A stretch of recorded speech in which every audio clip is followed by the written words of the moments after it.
Here is another instructor who has overlooked a phase of preparation. Now that we have learned the types of gases and their effect, the next thing you do is to learn how to recognize these gases by their odor. This is extremely important. In battle, your life may depend upon the keenness of your nose. So this morning, I want every man here to sniff each of these gases we have studied. This is so important that we will go over this several times during the hour.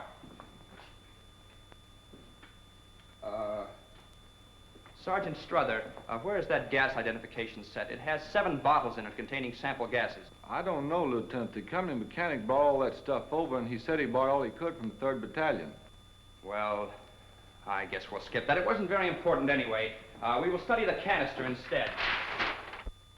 Proper preparation involves decision as to equipment needed, early arrangements to assemble that equipment, and personal check to see that the equipment is at the proper place at the proper time. Passing the buck to the supply sergeant or the platoon sergeant may result in such a thing as you have just seen: loss of time, loss of valuable instruction, and personal embarrassment. Incidentally, never make the mistake this officer made. Do not try to contradict a previous statement to cover up your own failure. Never try to bluff your way out. It always fails, and you lose the confidence of your men. So far, we have covered what might be called the physical matters of preparation. Hand in hand with these goes the actual preparation of the subject itself. You may not consider yourself properly prepared until you are master of your subject. This means detailed study or careful review.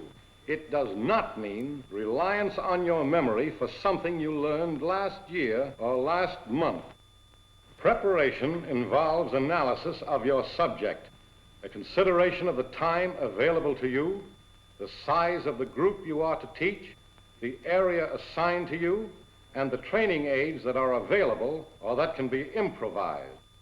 From this analysis, you determine the essential facts to be taught, the best way to teach them, and the instructional aids you intend to use. You are now ready to write out your lesson plan. When this is completed, you should assemble your equipment and rehearse your lesson to make sure that your time estimate is right, and also to assure yourself of a smooth, fluent presentation. If you have worked properly, your lesson plan should provide for a brief explanation of what the class is to learn and why they are to learn it. During this period, we take up sight setting. You must remember this. No matter how good a shot you are, you cannot hit your target unless you know how far away it is and how to set that range on your rifle. The same thing goes for windage. Wind blows your bullet out of its path. Therefore, we must learn to estimate how much windage is called for and then set that windage properly on our rifles. It should also provide for a step-by-step demonstration of each phase of the subject. Practice by the students is the next step.